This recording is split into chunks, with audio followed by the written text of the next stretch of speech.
Hello and welcome to Blue Girls podcast video. Um, I will be discussing dreams in September of 2011 through um, October. So it's only like 2 months, actually a month. So I'm trying to get that. I got my New York calendar right there. I'm tired of this thing. I have another one. It's in, well, I don't have it with me, but anyway. So since this is all, it's going to be just a couple, this is going to be a couple dreams. I'm not going to really use my app for the editing because it's just not, it just takes kind of long for everything to get done, to load up and everything. Okay, so anyway, Miscommunication, September of 2011. I was working with this one guy. I had his phone number before, and we were at the end of working together, so I went to him and asked for his phone number. He told me he was married, and he said, "Don't you remember him showing you the picture?"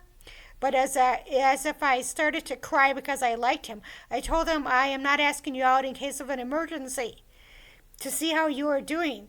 I enjoy talking to you." I was crying the entire time from feeling hurt. The next day at work, I didn't want to show up. So, okay, so what happened was, I remember this guy, he gave me a job, and he worked at, either he was a landlord or he was associated with a landlord. And so there was, some emergency came up.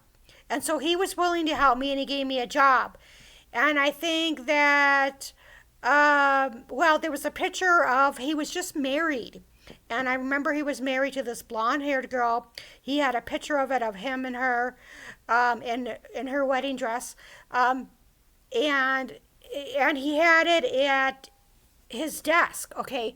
So anyway, so he's like, "Well, don't you remember? Don't you remember? Because I have issues with memory." And so I just remember that, well, I think that I fell in love with him. I meant I wasn't asking him out on a date or anything like that because I knew he was married, but I think that I liked him or whatever. And sometimes people just click. And so anyway, I respected that he was married, and I wasn't asking him out at all. And so anyway, so the next dream is I visit. I was talking to this guy about how for 3 years, not sure, but I went back to the Midwest, which I didn't want to tell him that I went from, Florida to the Midwest, then to this location in the Pacific Northwest. I was crying because I was able to have things again. Then I was in a room with some kind of equipment around me, and I was sleeping, and my brother was trying to wake me up, but I didn't want to wake up or get up. He was somewhat antagonizing me. I went and turned up the radio of the equipment because Heart was on, and I think my brother was kind of telling me what to do. Yeah, well, I've had another dream where my brother telling me what to do. So my favorite band is Heart, and so Heart, I do have some heart issues. So there might have been something going on at the time in the dream. So, okay, so the person I didn't want to tell was a landlord, because it was kind of complicated. Sometimes I end up homeless. I've been in a couple homeless shelters. I'm in up to a month in each. As I'm waiting for apartment, one place turned out and the other didn't. So anyway, I didn't know him, and I'm pretty. I learned the hard way, not to tell everybody everything because they just. You can't always trust people, and like I said, I learned that the hard way. And so it was kind of complicated. I didn't say, well, I didn't want to say, okay, I went here, here, here, and here, because I just met, I was my new landlord. I didn't want him to think, oh my God, So, and I didn't really know how to tell him. I mean, if it was, like, if I had more conversations with him, I would probably tell him at a later date. And, of course, I told therapists and stuff like that, but it's just kind of complicated at the time, I think, with things that were going on. Um, so anyway, so I remember um, that I wasn't really crying because I could have nice things again, but I mean, I didn't have a, a lot of money. So this apartment was affordable, so I was just thankful that I could have nicer things. And so that's why I mean, I wasn't crying, but I was very thankful. I remember thanking God that um, I got a TV stand and something else, a TV, I think. So I don't know what this room was about with all this equipment in here. It was kind of like weights and stuff like that. And so there was another dream that I had where I didn't want to get up or whatever. My brother was antagonizing me or trying to get me up or whatever, telling me what to do. It was another dream uh, prior to this. So anyway, so the next dream is the frog disappeared. There was this frog who attended every day and then disappeared, and people wondered what happened. The frog got stuck in ink pen, black. So I picked up the frog, cleaned off the ink, which I didn't want anyone to know I did, and let him loose outside. Meanwhile, people were, questioning where the frog went. So this was kind of an interesting dream for me. So I don't know, it was symbolic. There was this frog who attended something every day. I think it was like church or whatever. And then the frog just disappeared. It's like, well, what happened? And so what happened was the frog, and I think this is symbolic, it got stuck in some ink. And so for whatever reason, something happened. I think this is all symbolic. And so I picked up the frog and I cleaned off all the black ink pen off of the frog. And then I let him go back into the wild. And people were like, well, what happened to him? So, and obviously frogs can't attend church, Well, they can, but so I think it was symbolic. I don't know why it was a frog. Anyway, so the next one, this is one of my favorite dreams. The dark wave of water. There was this woman who was sitting in a cafeteria with other people surrounding her. There was this one girl I was hanging out with, and she didn't want to go to church meeting on Wednesday, but I encouraged her to go. Then the pastor said, thanks for attending. Then this girl and myself was stuck in this dark wave coming towards us. It was water. I saw it coming, but didn't know how to stop it. So the huge wave hit us, and we were floating underwater, hoping to survive. Then, either before or after this, I was on a sidewalk close to water. Okay, so here's another dream about being stuck. So, so me and this one girl, we were sitting in this cafeteria at a college with other people. So I was kind of hanging out and whatever. She didn't want to go to a church meeting on Wednesday, but I kind of encouraged her to go. But I don't think she really wanted to go. And so I don't know. I might have went by myself because I remember meeting the pastor and he said, "Well, thanks for coming." So then what happened was, I don't know how this happened, but well, I think that what happened was.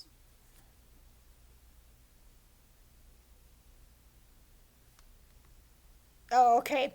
Well, I thought we were in a car, but it doesn't say that. I have had we might have been in a car, but we were on a bridge, I think. But this dark wave of water came towards us, and then we were underwater. And so we were kind of swimming and trying to get out of the water. And I've had another dream like this in Florida where I'm trying to just kind of get out of this. I'm tangled and I'm moving slowly. So it's very similar. So I was stuck and I was trying to get out of the water. I did see it coming, but I didn't know how to stop it. And so the wave hit us and we were floating underwater, hoping to survive. So then I think afterwards, I remember that we were in a car and we were on a bridge and there was just a little water. So it was kind of strange because I'm not for sure what the steps were as far as the process, but that's kind of what I remember as far as the stream. Um, Going full speed ahead, there was these train tracks that this guy and I were firmly walking towards on, coming train in the distance. He said he knew that his path would lead to money, and I saw the name is a former childhood friend. What on? She was in a car or something, and she didn't say anything. I was riding with her. I felt the path taking was too dangerous and led to an oncoming train. However, I still pressed forward onto the tracks. So there was this guy who was he was walking on the train tracks, and then he was forewarning me that there was money involved, um, but it was dangerous. And then I was with another woman of the name of a childhood friend. I was riding with her in a car, and she felt it was too dangerous. But whatever, I still pressed forward. And so, of course, I think this is symbolic. Um, anyway, a space for me. I went walking up this circular, October 2011, circular stairs saying, I can't sing. And on the top, I did sing with a group, agreed to sing. Then I didn't know where to go for a dance rehearsal, but just went anywhere in lineup. I don't know what to say. Women sitting at desks. Then there were these couple who were hanging out at their place, possibly at a hotel. I was across from them, and we all showed up. Didn't know it. The cafe, we all showed up. We didn't know each other, whatever, but we showed up at the cafeteria. They were seated at the two ends of the tables of the cafeteria, and I sat at a different table feeling they needed spaces. Okay. So, this dream is a little bizarre because I don't sing like at all. And so I don't know why there would be some kind of dance rehearsal. Um, but, and, I just can't, like, I remember when I was in 7th grade and, people were trying out for choir, and I was the only person in the class who wasn't accepted. So I have like a complex. I won't sing, and I can't sing, and that's fine. But so I don't know why I would be singing, and this is probably the only dream that I know of where I'm singing. Um, but anyway, I was with a group. It was some kind of rehearsal thing. And it says, I didn't know where to go for a dance rehearsal. Well, I don't dance. I mean, I'm not a professional dancer, but so I just went anywhere in the lineup.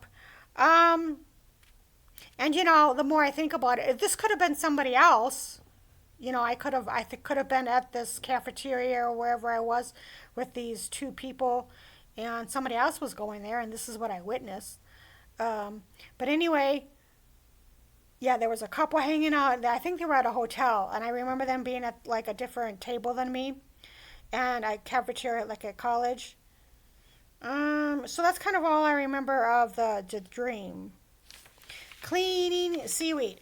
I was enjoying playing with other people's kids. We were sitting around this table, and this baby wanted to play, so I did. Then this girl was walking and said, I can't remember, but basically my body sensations, no matter where I go when I was tension up. Then I was in my room, and two guys had dumped seaweed by the sink area, and I didn't know why they were there, and so I asked them to clean it up, and it was supposed to be good for the night. So this is kind of strange because there was seaweed. And well, first I was playing with some kids, and this baby wanted to play, so I did. Um, and so another woman was telling me because, whatever, since past abuse, that my body would feel sensations, like physical sensations, no matter where I go. So I couldn't like outrun my problems. And when I was younger in my 20s, I did have that more. I don't really have that now. I do suffer from PTSD still. Besides abuse, there was still other trauma things in my environment. So anyway, that is better. That's a lot better. I don't like automatically tense up like I used to in my 20s, but or as much. Um, so anyway, so this was weird because I remember that I ended up these guys, these maintenance guys, came into my bathroom, my apartment, and cleaned out seaweed. And I do not know why seaweed was stuck in my bathroom. It was in the dream. It was the actual bathroom that I was living at. So this was kind of weird. Um, anyway, I was thinking, seaweed. I was thinking of Florida, but it wasn't. The dream wasn't in Florida, and the apartment wasn't in Florida. So that I don't know what the seaweed was about. And so anyway, they cleaned it up. Okay, difference in opinion. This is the last one. There, okay, a woman approached this other woman and said, "So and so said you said I was a bee." You can fill that in. I said you were acting like a bee. This woman was supposed to meet some guy, and the woman was in the bathroom getting ready to go out with a woman and was getting turned on, but didn't say anything. She wanted to go someplace she hadn't been before, Loring Park. Oops. But the other woman said it was too expensive. Then she said Bullwinkles. She's going to wear yellow eyeshadow, but her friend suggested red on one eyelid, then yellow on upper eyelid. So this was kind of a strange dream. So this woman came up to me and said, "Oh, so and so said that you said I was a bee," and I learned a long time ago, in therapy, that you're not supposed to call someone a bee. I meant you say you were acting like a bee, But either way, it's the same thing, right? And I don't know why or what she did, and why I would say that to her. But I think, she was supposed to meet some guy, okay? And so maybe that what it was about. Maybe she screwed me over on something, I don't know. Um, so anyway, so whatever, there was this guy that she was getting turned on, and she was in this bathroom. She didn't know she was with this other lady. And so they couldn't decide, okay, they wanted to go to Loring Park, which is a good place to go. And then Bullwinkles, which is kind of by the University of Minnesota over there. And so I kind of prefer Loring Park, but if you're at college, most of them go to Bullwinkles. But anyway, so what was weird is she had like really weird eyeshadow, like one eyelid, and I can't remember this now, is one eyelid, the lower one was yellow, and then the top was red, or vice versa. So it was kind of punk like or weird looking, and she was older. I mean, not much older, like maybe in her late 20s. And I don't know why I had this in the dream. So, and I don't remember ever seeing this woman or whatever, but anyway, maybe, that's kind of how she liked to dress up. So anyway, so that's the end of the Blue Girls Dream Journal podcast. I know it's kind of a mouthful, but anyway, so this is a series, and I started May 2010, and now I'm in October 2011. So thank you for watching, and these videos will be twice a month. I'm just gonna do them twice a month till I'm done with them. So, okay, thanks for watching. Go.